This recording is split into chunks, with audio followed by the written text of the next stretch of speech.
Welcome to the Bigger Room Podcast. I'm your host, Jill Bender. And I'm Mel Cobian, and today we're going to talk about negative visualization. What is the worst case scenario in everything that you do? Have you ever gone through that thought pattern, Jill, whenever you make a decision like, what's the worst case scenario if I do X? I'm sure I used to do it. I haven't done that in so long, so I have a different kind of mindset now, but for sure. Yeah. I mean, I'm sure we all have done it. Yeah. So most people, when they start something new, so in our case is like high ticket investments in some cases, right? For coaching or programs, courses, things like that. Anytime somebody has to part ways with money, usually the association that's made is like, it took me a month to make this much money and now I'm about to go drop it on this. What if it doesn't work? And they start going through the worst case scenario. And there have been some studies that talk about how for some people, just based on the way they're wired, how actually asking yourself, like, visualize the worst case scenario, like visualize yourself parting away from that money, visualize yourself, again, what you feel is the worst case scenario, maybe you don't get results. And the reason why is because that instead of actually holding on to the fear and basically being stuck in inaction, which we know that no action is not the good thing. So some action, even though it's so imperfect action, is better than no action, really, is what I'm trying to get at. And fear is the reason why people don't take the action. So it could be maybe beneficial to some of you to take that step back and then picture that worst case scenario. Like, what is the worst case scenario if I don't stick to my workout plan? Like, literally, what is the worst case scenario? Right? Your health declines, maybe you gain 5 to 10 pounds, but actually it's more about acknowledging what that may look like that starts detaching the fear, because the thing about fear is just fight or flight. You're just stuck in fight or flight. Whereas with visualization, even though this is kind of the opposite of what we would recommend, but for some people, again, because we all think some of us are driven by desire, some of us are driven by pain. Like, I took a lot of action in my life because of pain, because I was sick and tired of being sick and tired. But then I got myself to a point where now I take action from a place of abundance, from a place of like the best case scenario. I don't entertain the worst case because I don't see it that way. But before, it was like, if I get stuck here, I'm going to continue to get in debt. I'm going to be unhappy. I'm going to be unfulfilled. It might have an effect on, my marriage because, happy wife, happy life. So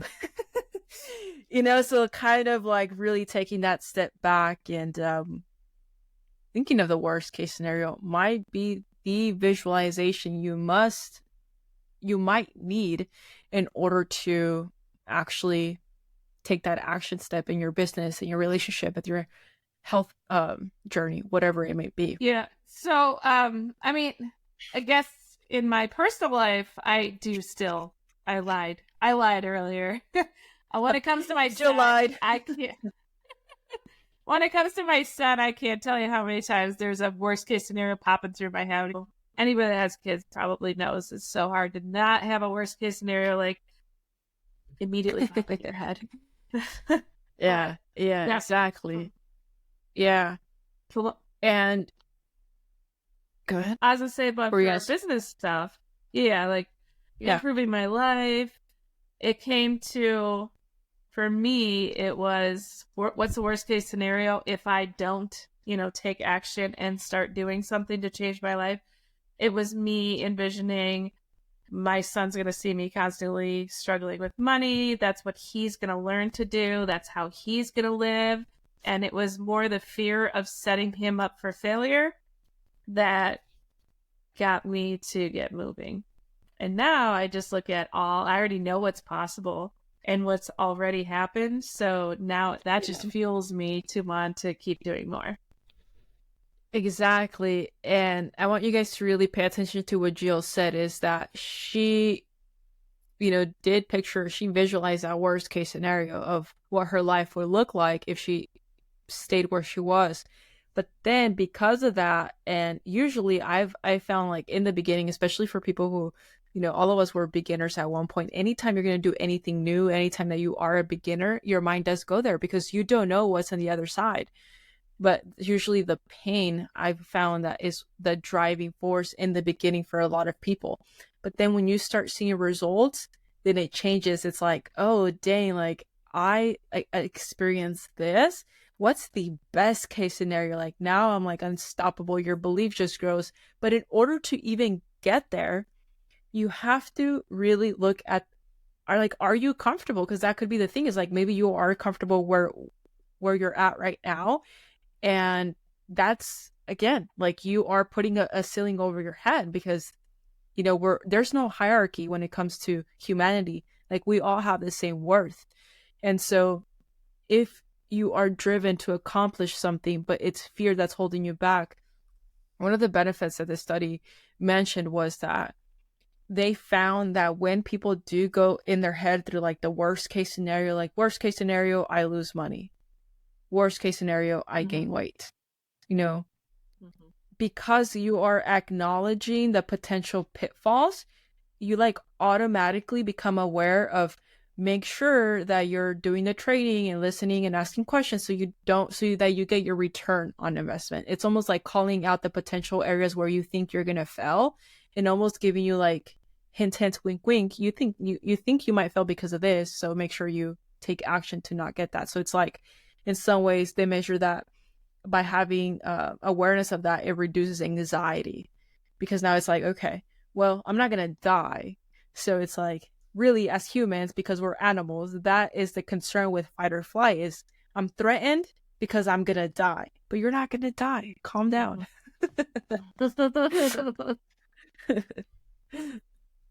Yeah.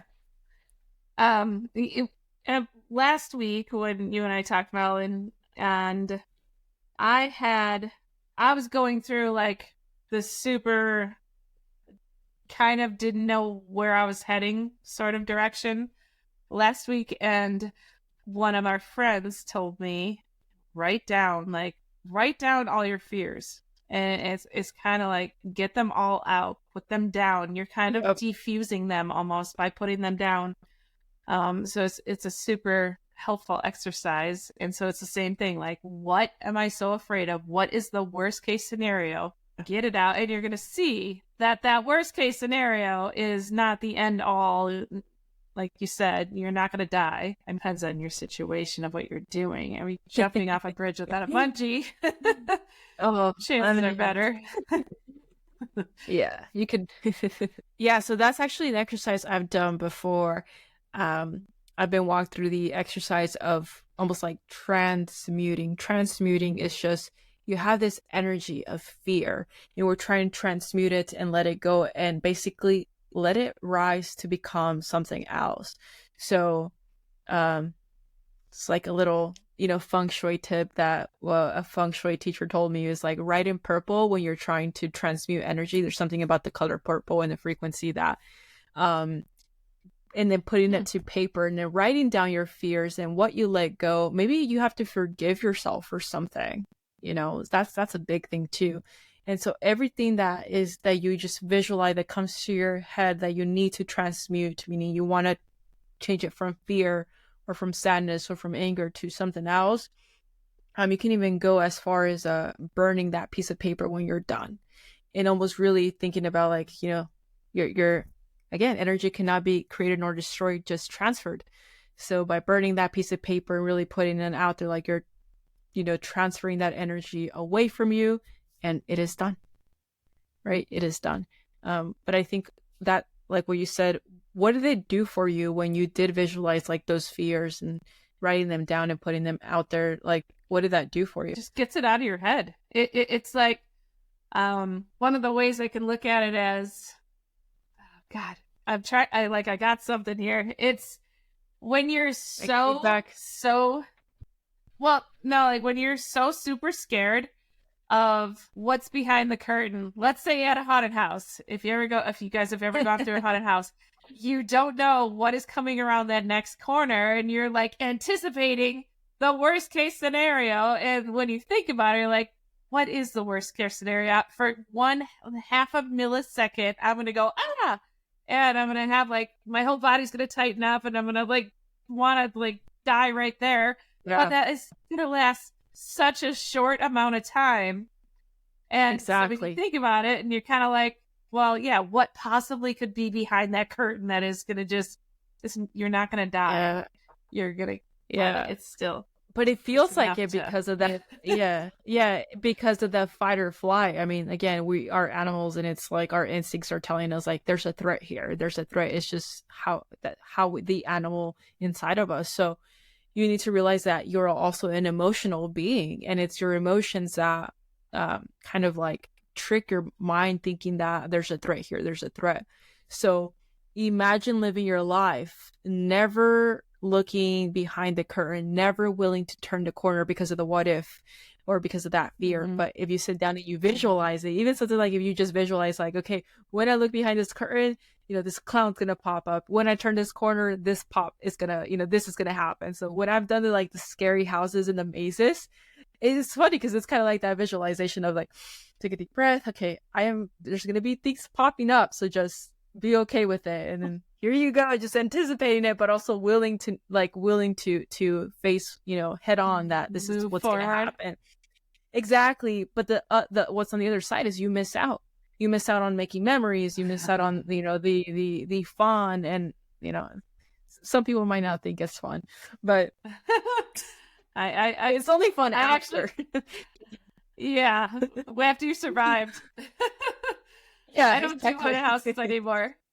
I grew up being forced to go into haunted houses, and I hated them when I was younger. And as I got older, I still hated them. And I think when I was maybe like 32, I was standing in line for this haunted house, and I did not want to go in. I'm standing with we had 15 people with us, and I'm like, you know what? God damn it.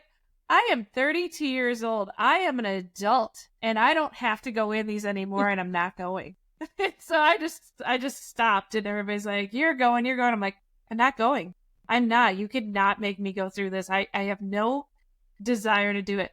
But the only thing I said was the only way I'll get through there is if my child makes me go. And I did have to go through that haunted house last year because he wanted to go. Haunted houses. That's a great example of, fear and kind of pushing yourself through it regardless.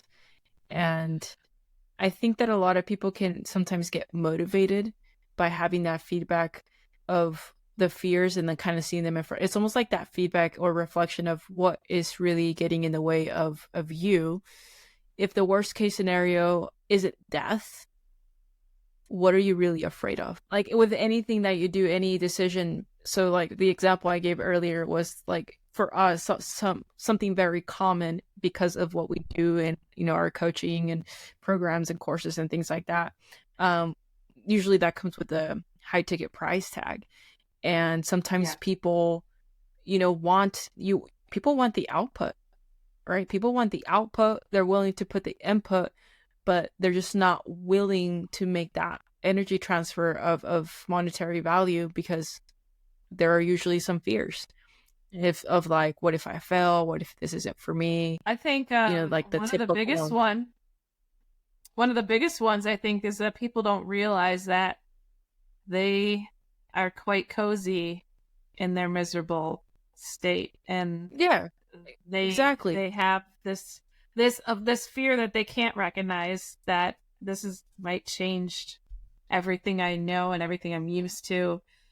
Especially with relationships, like friendships, even your own family, they're going to judge me. Like, what are people going to think? Am I still going to be friends with this person?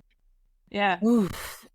Imagine missing out on building a multi-six-figure business because you're afraid of what people are going to think. Yeah. Imagine missing out on traveling.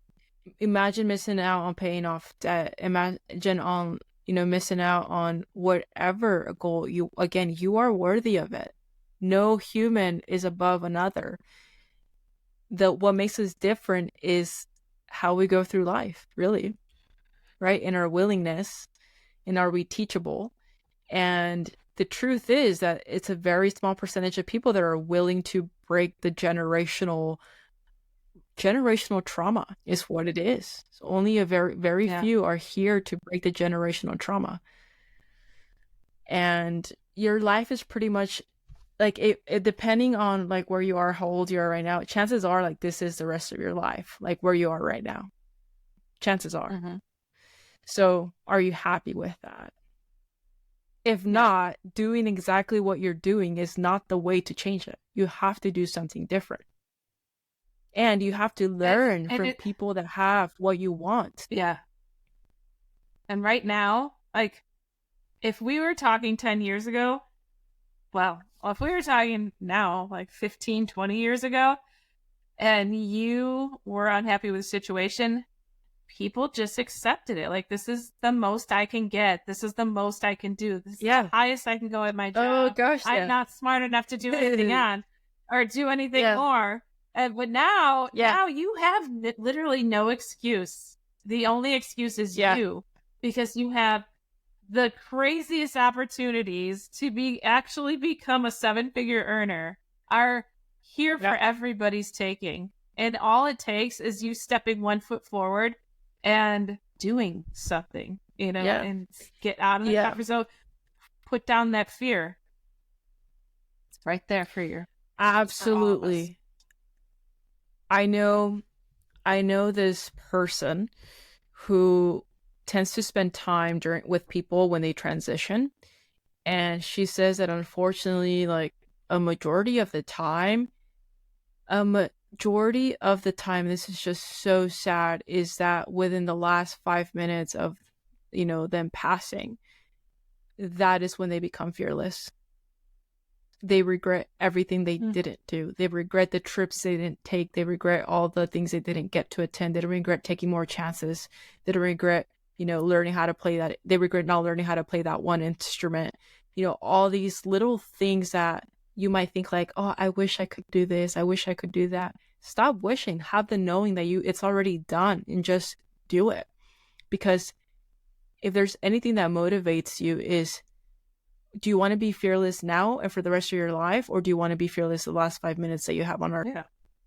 Even playing the cello or whatever you said, we have YouTube. You can literally learn how to play the cello. That's how I learned when I was a teenager. Yeah, when I was a teenager, I was 13 years old. That's how I learned music. I taught myself. And now I have YouTube then. YouTube? From YouTube? Yeah, did they have it when you were 13 years old? Oh my god. Chill. Dating myself. Aging myself. I was gonna say, yeah, they had it when I was a teenager. And now I have every instrument. Yeah, I have every instrument, consistently getting new instruments, because it's like, that's the fun about that's the thing is, you guys, you get to do whatever the heck you want. And if you don't know the answers to it, figure them out. Use free resources. But I also want to touch on something. Free is only going to get you so far for so long, because naturally, when you invest your time, you need to see some sort of return. And that's usually when people they go on social media to try to learn, the free guide on this person, this diet, these free workouts, this free masterclass, etc. You can only do so much with free stuff, because that person that became a master at it has invested a lot of time and money to become that master at it. And in order for you to elevate your skills, you have to be willing to input that commitment so that you get that return of knowledge. So that's just a given. And if you can't accept that, you're not going to be a business owner. But I mostly wanted to say that because I've also seen people, when I have applications for my one-on-one coaching, they want the moon, they want the world, they want to make $100,000, but then the input is like less than $1,000 willing to invest. And so for those of you that are not familiar with business, there is a lot of skills and a lot of knowledge that we've acquired over the years, and we've definitely have spent over $1,000 to sharpen our skills, right, Jill? Yeah. Way over So 1,000.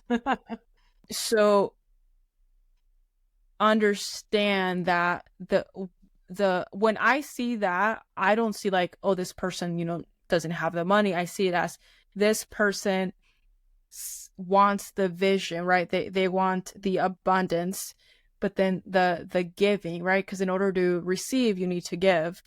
Their giving isn't coming from a place of abundance. It's coming from a place of scarcity, and it's coming from a place of fear. So that's how I see it. So if that's you, you're like, I've wanted to start a business for a long time, or I've wanted to hire a personal trainer. All right, Joe? Personal trainers cost money. I was in that industry for 10 years. So I also went through that when I would go on coaching calls. I could see the people that were willing to part ways. I could see the fears of, what if it doesn't work for me? What if I fail? Or, what if I don't have the discipline, etc. Yeah, it's okay to have those thoughts. We're saying it's okay to have those thoughts, but be aware of them and transmute them so they do the opposite effect and they motivate you to take action. Yeah, I don't take action of scarcity. I take action from a place of abundance. And I am so grateful for the version of me that was willing to, be that person that took action and took the risk and got over the fear. Because I did it a couple times in the past and I failed. It wasn't what I thought it was going to be. And I did it again and experienced the same thing. It wasn't what I thought it was going to be. But that third time, it changed my life. So know that failure is going to happen. But it's not, again, you're not going to die. So now I ask myself, like, am I going to regret it on my deathbed? And then it's like, it just kind of really changed a lot for me, because I'm like, I'm not going to have this conversation 5 minutes before I pass. I'm going to be so happy because I did everything I wanted to do. So that time is coming, guys. And I know that a lot of people don't like to think about it. Maybe that's a little too morbid, but visualizing the worst case scenario is going to either keep you in that place of inaction. You're going to think you're comfortable where you are. And ultimately, it's up to you. It's up to you if that's the life you want to live, or if you're going to be that person that breaks that generational trauma and leads by example. And is okay with taking fears so that you get to become the fearless version of you, the abundant version of you. And life is a lot more fun on this side. As I say, and I could tell you, you are going to be in love with your fearless version. You are, I actually just said this in my mastermind group today. I had give me like 3 things that we're grateful about. And I always start to lead by example. I'm like, here's my 3. And my third one was, I am so grateful that I am a person that doesn't give up, that continues to fight and move forward and make all my dreams come true, or something. I don't know how I put it, but that's exactly what I said. I was like, so grateful that I am that person now. Yeah. And absolutely. Yeah. Because it wasn't always rainbows and butterflies, right? We can sit here and look back, because even for me, like just earlier last year, I wasn't this person. And so just sitting back and looking at that version of yourself is like, I am so grateful for that person. Be grateful for that person. Be grateful for the person that is that version of you that's forcing you to still be listening to this podcast, because that means that there's a voice inside of you, this fire inside of you that's saying, you need to listen to this, but not just listen, right? Taking the action, doing the work, doing the exercises that we just explained, and seeing that it's almost like that, the worm before the butterfly, right? So that's truly what is happening every time. Yeah. I said the worm. Yeah. So it really comes from that place of, we've been there, we can see it. We hope that doing this visualization exercise really just brings to the forefront what you need to tackle, so that your anxiety reduces and you are no longer stuck in the what if. Not stuck in the fear. Get over the fear, because this side is amazing. And you're going to be very happy over here. 100%. Yeah. Okay. Thank you for tuning in to this week's episode. Please share this with anyone who maybe can do this exercise with you. And we'll see you next week.